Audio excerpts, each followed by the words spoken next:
Hi, good morning, everyone. Good afternoon. Thanks for joining us. Welcome to SoDA Series Live, a conversation series from the Society of Digital Agencies and Adobe, in partnership with Adobe, I should say, where we sit down with creative leaders and entrepreneurs who are at the forefront of redefining digital and physical experiences through design, storytelling, and technology. I'm Talon Wadsworth, principal designer at Adobe and the host of SoDA Series Live. And each of these conversations, I get to explore the intersection of creativity, technology, and leadership with some of the most innovative minds in the industry. Of course, a big part of the reason why I love my job here at Adobe is I get the opportunity to do that and to speak with very talented design leaders, such as my guest today, Olga Uzhykova, co-founder and design director of Noomo Agency, a design agency specializing in creating interactive digital experiences, storytelling websites, applications, and immersive experience. And let's welcome Olga here to the conversation today. Hello, hello. I'm so Hey, excited Olga. to be here today. Thank you for Oh, it's having me.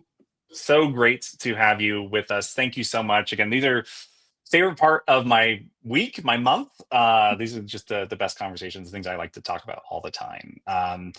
Really quick, I want to give a shout out to everyone who's joining us there on LinkedIn. Thank you all for joining us. Please give us a shout out in the comments. Tell us where you're tuning in from, kind of who you are, kind of interact there.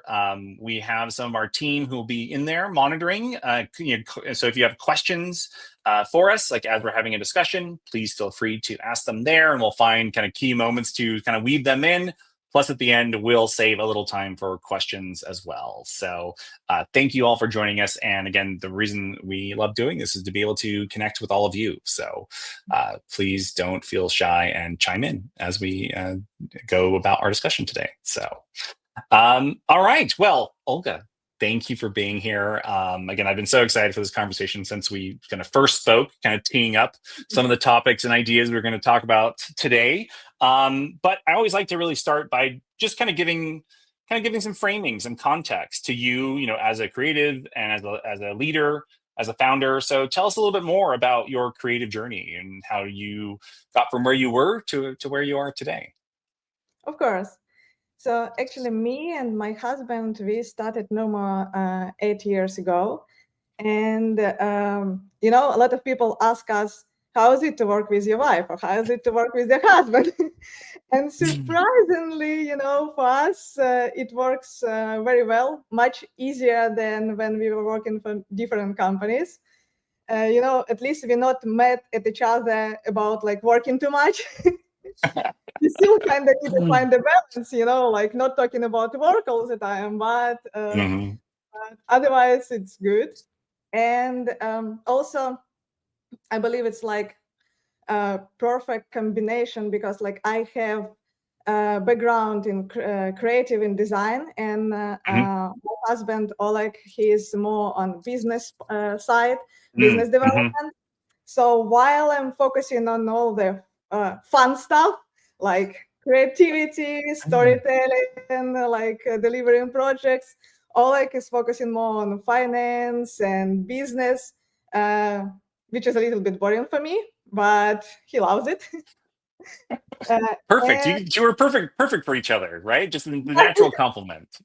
yes, and I would say like our agency like started like pretty like natural because like before it I was freelancing a lot, and Hmm. I had like full-time job, and also I was working as a freelancer.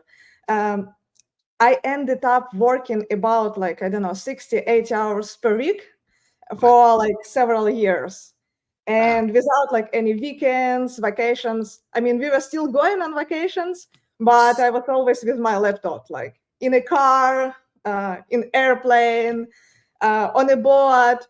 I was taking my laptop to the beach. I remember we were having like a trip, a road trip, national parks, and we were in Dine, and I was like having a call with one of the clients, trying to like get connection, holding my laptop up above my head, and like finishing the call. I don't know, like minute after my computer battery dies. Oh you my know, gosh. it, Yeah. it was like fun at some point, but it was crazy. And to be honest, I don't want to repeat that. Mm-hmm. But it gave me a lot, like in a short period of time, I gained a lot of experience, I gained a lot of knowledge, including like um, business knowledge, communication, collaboration with Mm-hmm. clients, and it helped a lot to open our own agency. Yeah, they probably gave you that confidence. Hey, this is what the job entails. Yeah. Why can't we just do this ourselves? I'm Yeah, and sure. we wanted, and we really were like ready to do it. And at some point, I had more work and more clients than I could handle myself. So I needed to find like more designers to help me. And some people think about like starting design agency. You need to, I don't know, have a name, have a beautiful website, have an, I don't know, office, team, whatever. But the only thing you actually you need clients. New client, So yeah, yeah, and that's it. So get the door open. we started our agency. We grew to like first to the 10 people, then like 20 people. Then we like 4 years ago we moved to United States, to LA. Originally, me and my husband, we are from Ukraine, Mm-hmm. and we were always working with US-based clients. But still, like coming here, we needed like adjust some things. It was a little bit like different, and also like years 2022, 2023, they were Mm-hmm. like pretty hard on the market. Oh, A yeah. lot of layoffs, like company cutting their budgets, and there was a point on our journey where we were thinking like, okay, we need like change something, or we need to close an agency at least for some period of time, Mm-hmm. because like what we were doing was not working. Mm-hmm. So we were thinking, okay, what can we do? What can we do differently? How we can differentiate ourselves on the market? How we can more clearly provide, tell our value? And we figure out that we actually need to have a focus. We need to Mm. focus on to clearly communicate it. And it's like whole story about like finding our focus. It wasn't easy journey, and it was hard, especially for me. But finally, we found things that really resonated with us. Mm-hmm. And it's about like digital storytelling. It's about creating storytelling interactive websites, immersive like 3D microsites, interactive Mm-hmm. experience for events. But all that combines it's like storytelling and how we tell and help our clients to tell their story in a Yeah. digital world. And to be honest, I'm like happy to see that it's working, that our effort on it paid off, and Right. this is like one more like proof, and that's actually like focus and storytelling matters, and we see it on even on our own example. Mm-hmm. Yeah.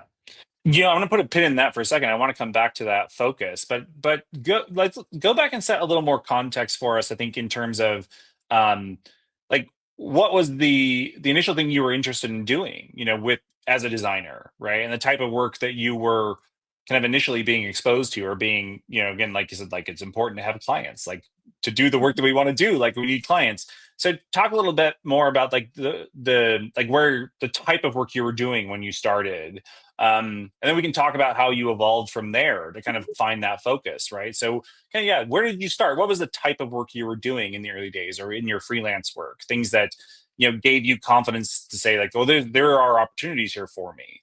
But yeah, talk about the scope of that work and the type of work you were doing. So mostly it was like UI UX design for different web and mobile applications. Mm-hmm. I loved more, like more thinking about the user journey and how Mm-hmm. it's gonna work, and asking all this why question. What happens if user do this and what this, and how and why? And was like always interesting for me, like like this kind of like problem solving and finding Mm-hmm. like the best flow, simplifying it. And this is why I believe I and then our agency were mostly focused on this kind of work. And we had less of websites and other type of experiences. But then I also figured out like this kind of thinking, this kind of approach, you can apply everywhere. You can apply it for website as well, because website, it's also about like user journey. It's also about user experience and how easily users can find what they're looking for, how easily they can get to this destination. It's doesn't matter if it's website, if it's like I don't know, touch screen on event, or if it's like mobile application. It's still like the same tools and the same thinking you use to solve it.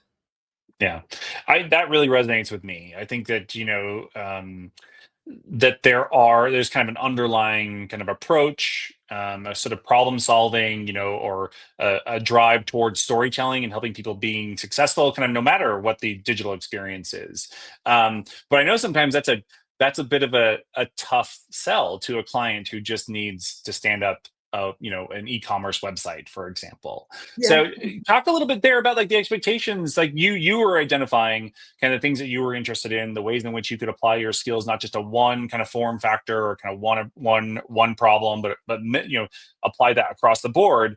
Talk about kind of where clients were like in those early days, and was it a challenge to convince them, right, that they needed to maybe take a kind of more user-centric approach to the problems that they were looking to hire a designer to solve?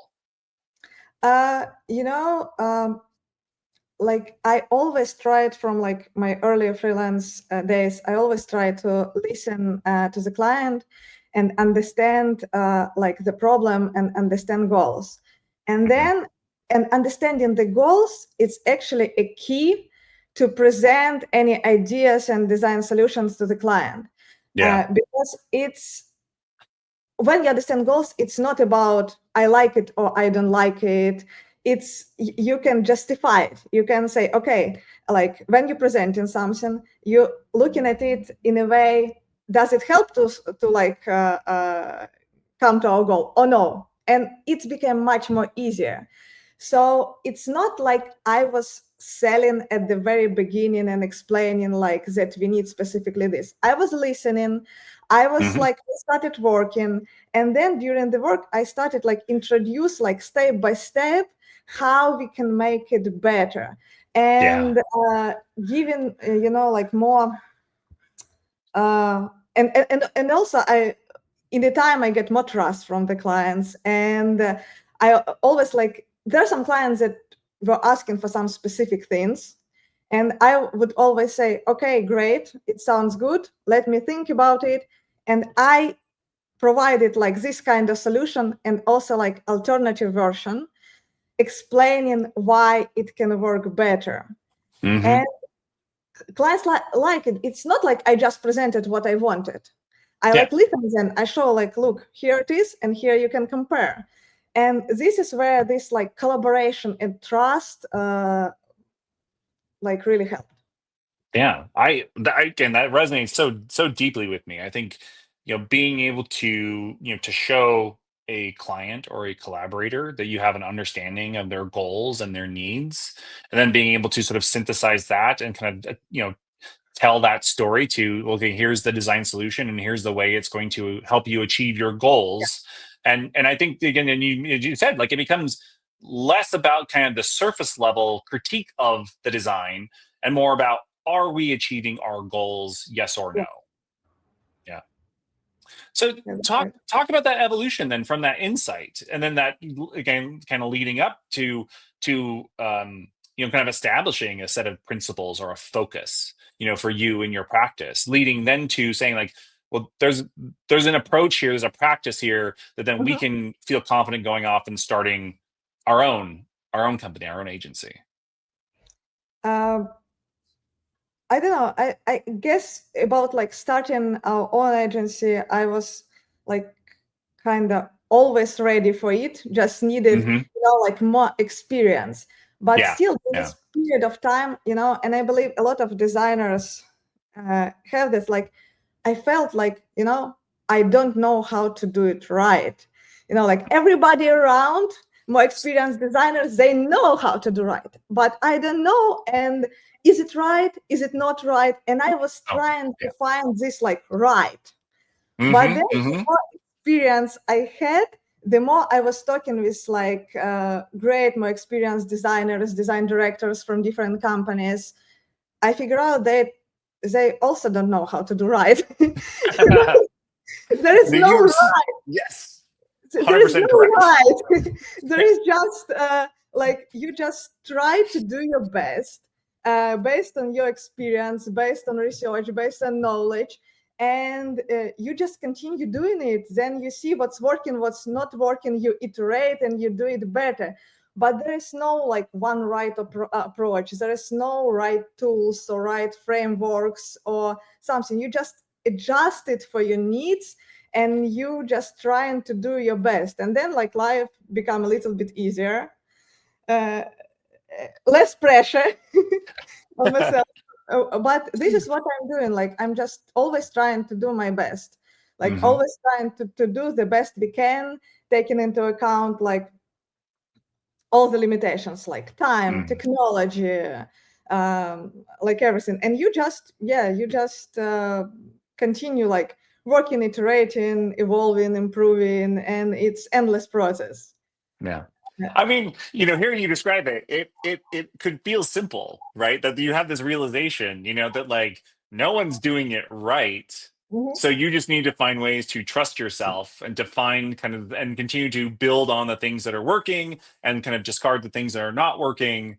But I'm sure that didn't happen overnight. I'm sure that was a process to come to that realization. And Yeah, yeah. yeah, it was like I don't know, it took years. Yeah, yeah. I've similarly had moments of realization like that, because you're right. Like I think there is a tendency to say like, well, somebody's got to be doing this right. Yeah. Somebody's got to have like the formula, like All and the something that I answers. can I can measure myself against. uh, Mhm.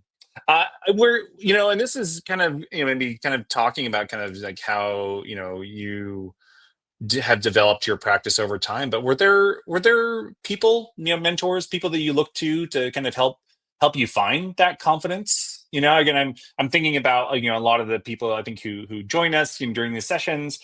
People are just getting started kind of in their career, and just trying to figure out what does it mean to be a successful creative. And of course we're living in very disruptive times, I think, more broadly for the creative industry. But yeah, what are some tools, some things that you relied on? The things that you can look back on and say these were pivotal for me to trusting myself, to leveling up my game, like mentors, people that you looked up to help you kind of navigate.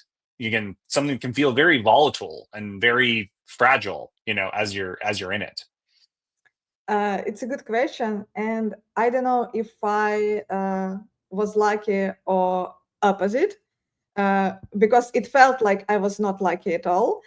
In my first experience, like my first design jobs, I was only one designer in a Mhm. company, so there Mm. was no one, to like talk with, ask for advice. So I just needed to try things myself and see like Mhm. what's what, like learn on my own mistakes. And this is why I believe I was thinking a lot that I'm doing something wrong. Uh, but I was like trying, and there was a period of time in my career that when I really wanted to join like big company, where like a huge there's a lot of designers, and when I could have a lot of mentors. And I was in the process of discussing the offer, and then I get another opportunity as well to go to startup and be like leading designer, founding designers, and create a team, which I didn't have experience before, and they chose startup. I chose again being one. Maybe I love this kind of challenges, and yeah, and I needed to try things. There was no one I could ask, so I needed like to do a lot of research by myself. I needed to try it myself, and I believe it also helped me to grow faster at some point. But I would say I would love to have like some mentors at that time. Still, like even it's not in a company, but somebody I can go for advice. It's always nice to have. But Yeah. otherwise, you just again trying to do your best. And I always try, to like understand on what level am I, like what kind of designer am I. So I was participating in a lot of like design competitions, in a lot of like things like this, so just have other like people and designers evaluate my work and see like okay, am I doing good job or no. I love how you talked about kind of putting yourself in positions to grow, right? To be Yeah. kind of faced with kind of new challenges or new ways of working and things that were required of you at different moments. And kind of again, I love that kind of like growth mindset, as it were. Sort of being always kind of looking for ways to challenge yourself, to put yourself into uncomfortable positions so that you can grow, because oftentimes you're more capable than you think you are. Maybe because of this, I like not afraid about like trying something new, and I'm excited trying something new because I didn't like I have some like task I need to do and I've never done it before, but I have no choice. I mean, I need to do it. Nobody else will do it. So yeah. That right there, like I think one of the things I've observed, I think especially in my time here at Adobe and previously, is that there aren't many people who know that they are the ones who can kind of forge a path ahead, right? To put themselves in uncomfortable positions. Like that is the skill. That is something I think that people, when they look at themselves, like, who else can solve this problem? Can you put yourself in a position where you can handle that ambiguity, you can handle some of the not knowing? Those are unique skills to hone and develop, and to constantly kind of, again, put yourself in those uncomfortable positions, because who else is gonna do that? Yeah. What Yeah. if you're working alone? Like if you wanted to know, you still need to do it. you know. Yeah, for sure. Well, kind of pivoting a little bit, I'd love to get back to, I think, the big part of your practice that really is about sort of storytelling and using Uh-huh. digital experiences to create connection. And so rather than sort of talking about the clients, let's focus on like helping people achieve their goals, kind of when they're interfacing, with these digital experiences kind of across all these different surfaces and channels. Talk about that importance, to you, in terms of using storytelling to make a connection with people in the real world. Yeah, I would say like storytelling is like key uh, to build connection, Hmm. and because everything in our life it's story and storytelling. When I'm talking about storytelling, I'm not talking only about like words, text, copy. It's Hmm. about everything. It's also experience. It's like visual experience as well, especially, and I'm talking about like digital storytelling, Hmm. and it's about like how you navigate through, how you can tell this story not only with words. And Hmm. we have one of examples. It was our own projects. It called Noomo Labs, where we like post different like experiments with different like project technologies, what we try. Hmm. And it's just a few words on a website, and all of it is just like digital immersive experience. You just scroll website, you see like immersive jellyfish, you see like how it's interact, but it tells about us, it tells what we do like very clearly without any Hmm. word. And it attracts the right clients we want to work with, who are looking for this like unique craft storytelling. So this is like example, like which we experience on our own, like how even like with visuals, with interaction, with motion, how you can tell a story. And there are like two different, I just quickly go back to clients and come back to people again. There are like two different types of clients that come to us. Some of them has already like very well established brand, great story, but it's connected from their website. It's disconnected from their digital presence. And this where like users have a problem, whereas a customer have a problem. It's like no cohesive story through different touch points. And these touch points can be websites. It can be like, if it's like physical product, it can be store, it can be like support team, delivery, whatever, like all touch point where user, where customer interact with the brand, it should tell the same cohesive story. So it's like clear, and you can clearly understand this value, and you can clearly understand what you get from this brand. And other type of clients, it's who like in the process of establishing this like story and brand, and we helping them to shape it. We helping them like to present it in the right way. We're not telling like story instead of them, like, because they are the ones like who clearly need to understand what kind of stories they want to tell, what kind of focus they have. But we helping them shape it. We help them present it in the right way. And for people, especially like I believe now, it's so important. This connection is very important, because like so many companies on the market, and how you're going to differentiate yourself, and people looking at something like craft, something close to them, something that communicates with them, something memorable. And especially now, I believe with AI too, like, like this like human connection, this personalized connection, it's going to be even more important. I really appreciate, I think, the way that you drew kind of our attention beyond just the words, right? We can translate storytelling in a very literal sense, right? But I love again, drawing the attention to the capabilities of technology, of the web, of the physical hardware.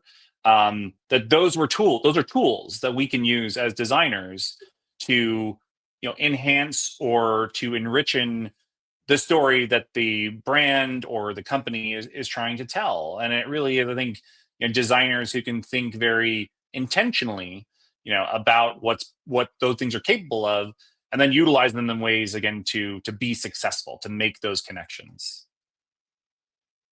Yeah. Is there? Yeah. Go ahead. Yeah. Sorry. Yeah. Continue.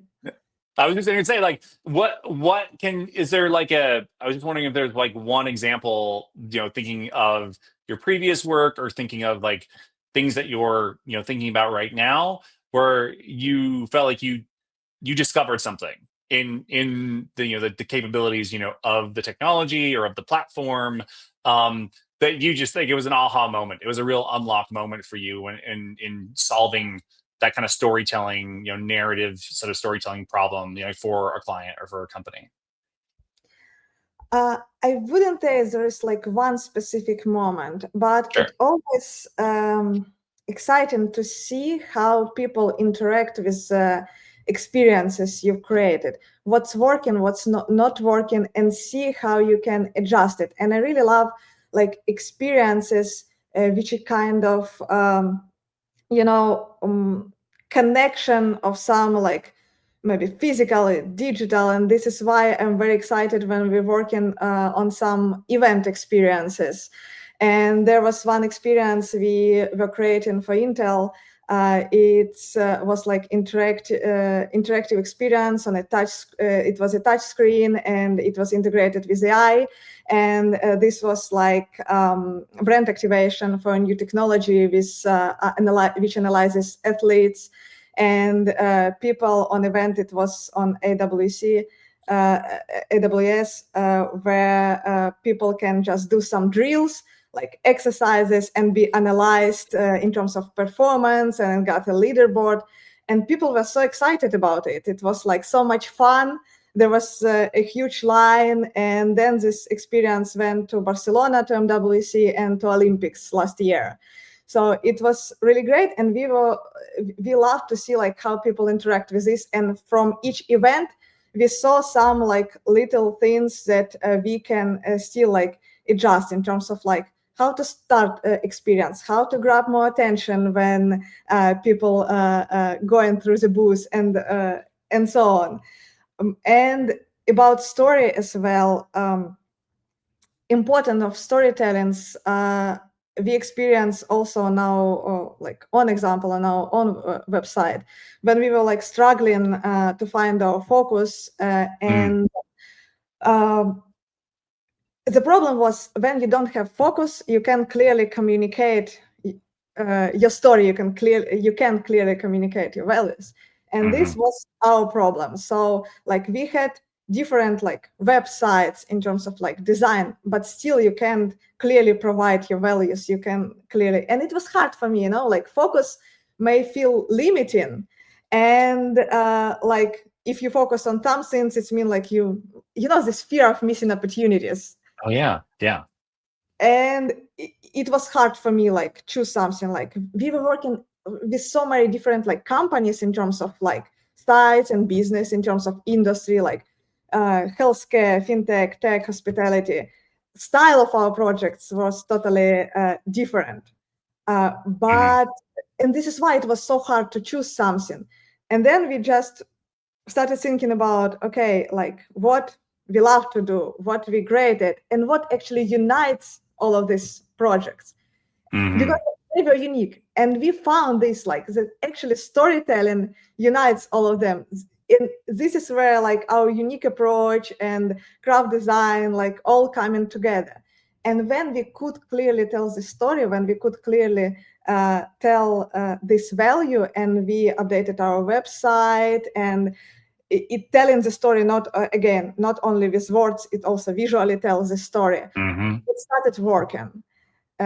And the same we do like for our clients. We try to like tell the story, help them tell their story with visuals, with words, with interactions, with motion, and it's working. I mean, I love that. And I mean, I empathize with the challenge. Designing your own story is the hardest problem we'll ever face as designers out in the world, right? So kudos to that. Amazing to sort of crack that problem. And maybe to talk a little bit about even like the kind of more the environmental interactions. What kind of how are you prototyping that? Like, how do you go about kind of becoming kind of aware of capabilities of hardware, of technology, and is that a constant process that you're doing? Are you doing like prototyping on every project to really look for those opportunities to kind of figure out the full capability stack of a piece of hardware or kind of a physical space? I'd love to hear a little bit about your process there. So there are like I believe a few stages, like you mentioned. It's like capabilities of hardware, and we try to get understanding as early as possible what kind of hardware are going to be there. And it's pretty like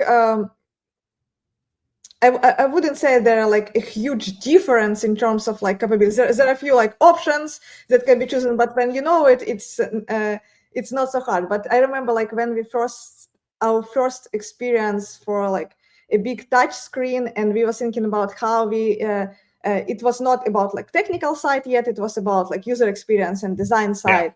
And we didn't have these screens yet to test on it. So, but we still needed to like create a prototype. But where we put like call to actions, how we do it, what kind of things. So we've created just on a wall, like put it these sizes and created like prototype on the wall with like where like it's easier for to like press or to do, where we need to put the main information so it's accessible. And also we like researched a lot about like different, so it's easy for different like people with different height. When we were creating experience for Intel, for example, it was also important that people with like disabilities also can use it, for example, on wheelchair. And we were creating like this kind of switcher where like team can help and like press this button and all interface goes a little bit down, so it's easier to press. So kind of trying to like make the prototyping process as closer to reality as possible, even though you don't have the hardware yet. Yeah. And then you like have different hardware limitation. But what we do usually, even when create experience for events, we usually create web-based experience. So it can be run on like any computer. It just like run in a browser, but you don't see a browser, you still see it like a touch screen. But then it can be easily transferred like from one event to another event to another event. And it's not so dependent on hardware itself. Yeah. I mean, I think that that's so important to remember, especially, when we're designing digital experiences, that there is a human on the other side of that, whether it's whether it's a website, and again, like they may be interfacing and accessing that in any number of ways across any number of devices. And you can't account for everything all the time, but just to remember that there's a person on the other side of that experience, and really centering them and thinking about them in many different configurations. I love the example you were sharing about, disabled, visitors, to the event, and being able to have an affordance, right? And it's that kind of intentionality that I think really separates, like designers, right? Like there really is that like thinking through the problems, kind of going beyond the obvious and thinking less about just the production and thinking about the real interaction happening on the other end of that. It's such an important thing to remember. Because it's all about people. Like we design an experience for people. And even like when I'm talking about collaboration with clients, I always thinking about like people, because it's always not collaboration between company and company. The collaboration between people in one company with people in another company. And yeah, it's all about people. We design for people, we create experience for people, we communicate with people. And this is important to not forget. It's not about like technology, it's not about like companies, it's about people. Yeah, no, it's such an important sort of point to remember. Thank you for sharing that. Really, really insightful. We do have a question. Little change in direction here, but I always love to like weave it in, just kind of throw curveballs here. So there's a question from the chat from Prathana. How do you figure out how much your services are worth? Like as you're starting a business. Again, like sometimes there might be a tendency to downplay or to undersell yourself and what your value is. So how do you navigate that? Very good question, and I was struggled with it a lot when I was working as freelancer as well. Like how much should I charge? And then that's it. Like I don't know. For me, it was like when I see that I started provided more value for the clients, when I see that I'm doing and can do more than previously, when I have more experience, when I have more to propose. I mean, it's time to up your rate. And it's also like can be like different situation on the market. And I know some people following like the next technique, like for example, if you have already booked like all the time with existing clients, and the next clients who come, you like send 20% more. I don't know, for somebody this is what is working, but you see like your services are needed. It means you're providing value. It means like it may cost more, but it's all about like also not about raising the price or making it lower. It's about like look at yourself and see if you can give more value. If you can give more value, you need to like charge more. Hmm.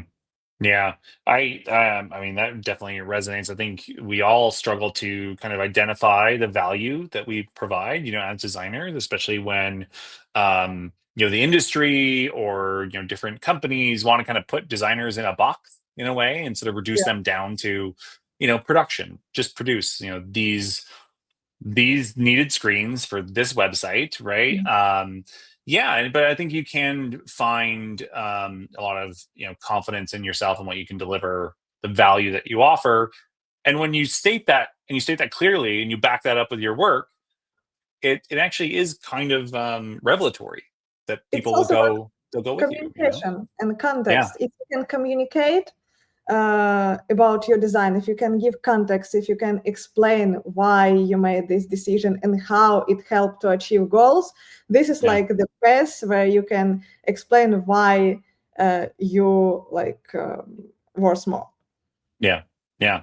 No, I think that's great, and I'm hearing directly from yourself and the struggles that you've had in that, and your learnings. I think is so valuable. So thank you for sharing that.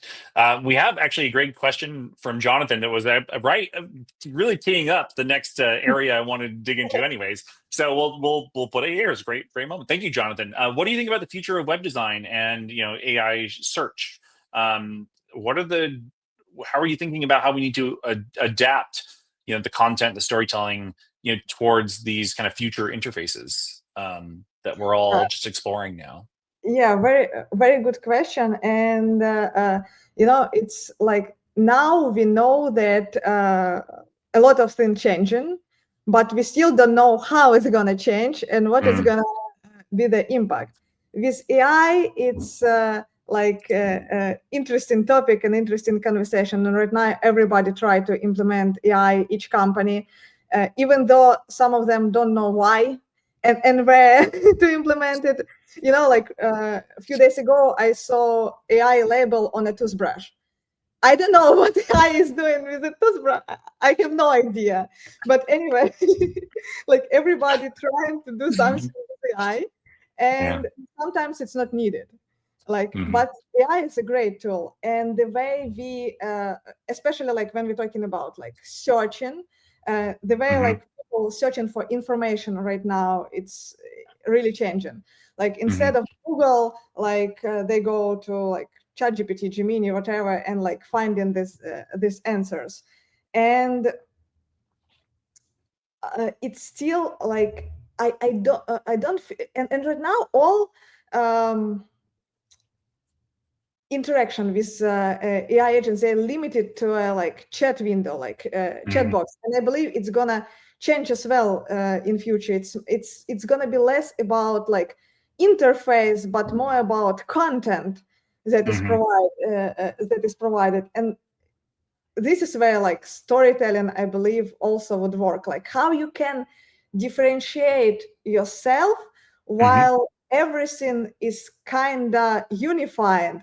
And when like this chat assistant, they provide just like some kind of information in the same way. What is gonna be like next step? How are we gonna like go beyond this chat window? And Hmm.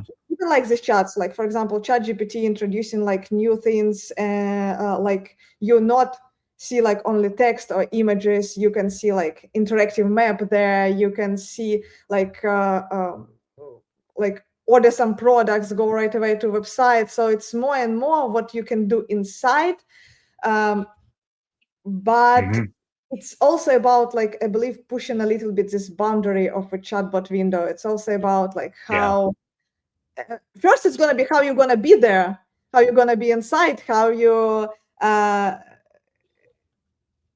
how you make people find you there, like Hmm. because a lot of companies were focusing on SEO for Google, but right now everybody's thinking, okay, I want people find me in ChatGPT, what should I do, like what Hmm. we should do as business. So first it's about how we can get inside, and then how we can push these boundaries, how we can look unique there, what we can do, how these kind of interactions would work. And I believe there are a lot of questions there more than answers, but it's something we need to start thinking right now, what this like future interaction would look like. And I'm excited about it. It's like, yeah, it's interesting.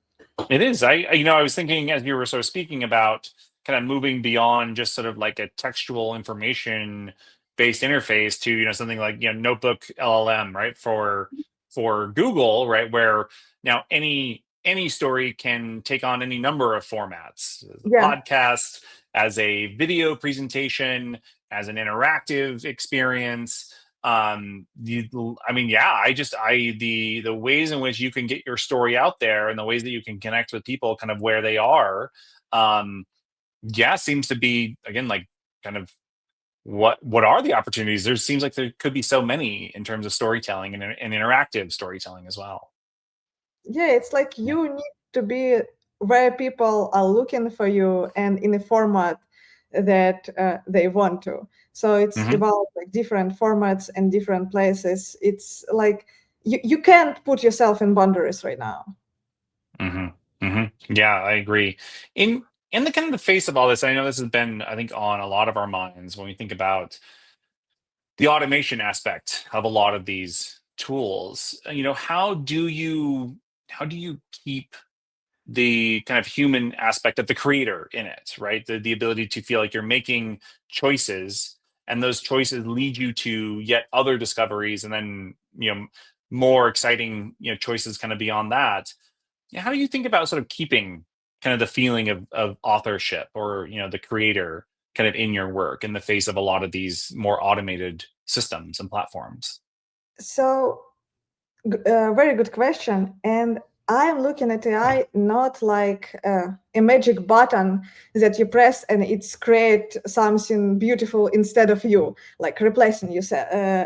It's more about like just another tool or set of different AI tools which you can integrate into your process to do something like faster, more effectively, and that's it. Because like when we're talking about AI, it's like few problems with AI. First, it can really like create something truly unique and give unique insights. So I often use AI when I write in some case studies and articles. It's not like, please write me an article about this. I give some like unique specific insights from our experience. I provide context, I provide like tone of voice, and AI just helped me to shape it like faster in a better way, like find better words maybe or something like that. But it will not be able to produce the same quality article with unique insights without like creatives to provide it. And the same, it's about visual design and other things. And another problem with AI, so it's not about like, like this creative direction. Still, we need people who like gonna make choices, who gonna provide this creative direction, who gonna provide this craft.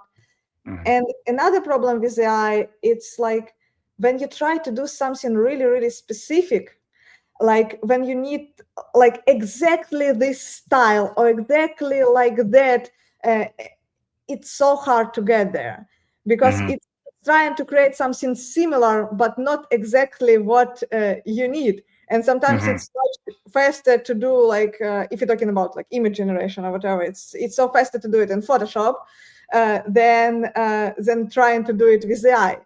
And it will be better and better and better, but still it's just a tool that creatives can use and enhance their process. It's not replacement for creators, at least like I believe for next few years. Yeah. No, I always love asking this question because it's right at the center of some of the problems I'm trying to solve, right now, which is to really try to give creatives more of an understanding of what it's capable of.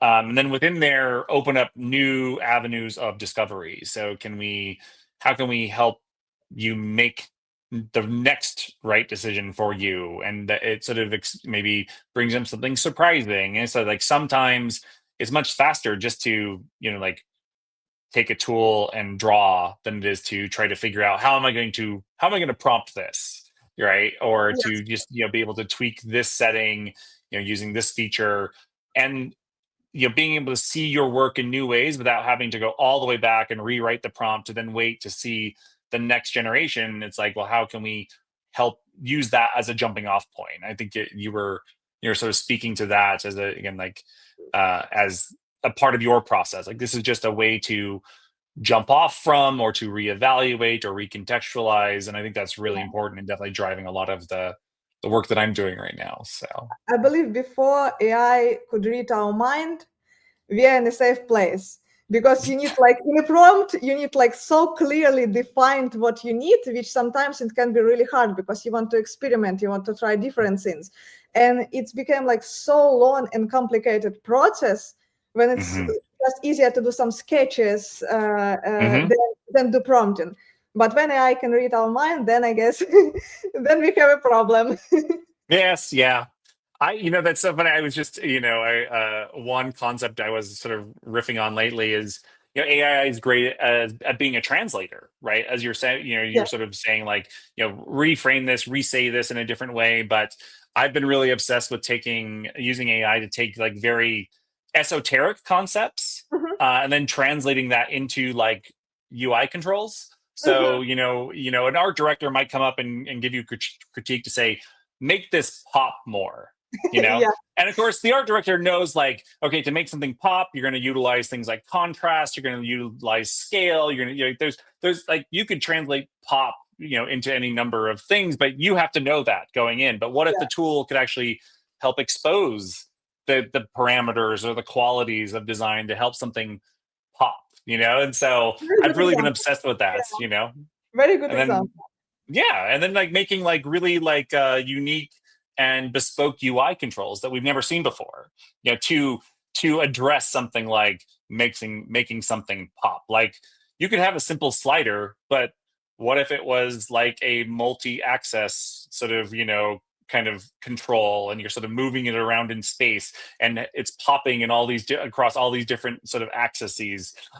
Yeah, I'm nerding out right now, so on all that.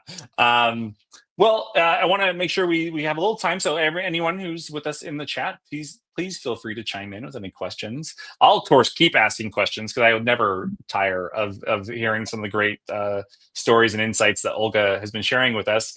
But, like, here's what I always ask. I love asking people, what keeps you inspired, in your daily sort of life, things that keep you excited to keep coming back and growing, or trying new things, or just, just creating in different ways. What kind of keeps you inspired day to day? It's a very good question, and I ask it myself sometimes, especially when it's hard. It's like, why I'm still doing it. Maybe it's better to go work somewhere else. Not like I think we all all these have that problems. feeling. So Like, when I was a little girl, I was imagining, like, having your own company. It's like you're gonna do whatever you want, but reality is you're doing what is need to be done. Yeah, but true. this opportunity to experiment, this opportunity to take as much risk as you want, and like, giving yourself challenges. This is like what I love. I love to, like, try something new. I love to experiment with like different technologies, and my like jobs helps me to do it. We're working, like, with different type of clients, and also about, like, meeting creative, interesting people. It also helps, like, having an agency helps you to meet a lot of, like, creative, interesting people and just communicate with them. It's inspiring as well. And like, this kind of experiments, like trying something new, like I don't know, experiment with AI tools, VR, XR, whatever. Like, you just can do it, and this is, like, what drives me. Like, always always this challenge, always like try something I've never done before. Mm-hmm. I love that, and I love that kind of growth mindset, and trying to keep it fresh, trying to take on, kind of new ideas or new technologies, and the discovery that can happen. I think from that can always lead to someplace more, someplace richer, someplace deeper, and expand your idea of what you're even capable of. I love that. So we have a question from Monica. What are some of your most used tools at the agency? Like, what's the kind of bread and butter of the day to day of the tools that you're using to do your work there at Noomo? Very good question. And I always love to say it's not about the tool itself, it's about like what you can get, and then you set up this like tools you would use. It depends on experience we create. So we use like Figma, Photoshop, Adobe After Effects. We started using for some animation we're exploring right now Rive as well. Like we just see like what kind of tools on the market, and we're trying to see which one could help us solve specific thing. Because sometimes like just design and prototype is enough. Sometimes we can do like, I don't know, already like clickable animated prototypes somewhere. And like really depends. I would say the most important tool is actually, and it's not a tool itself, but it's more about the process, like doing this like research, doing workshops. And we love to do like workshops with our clients at the beginning to get its important insights. It's more about like how you can get to the goal rather than what tools you use. Tools changes. Like it's not so important.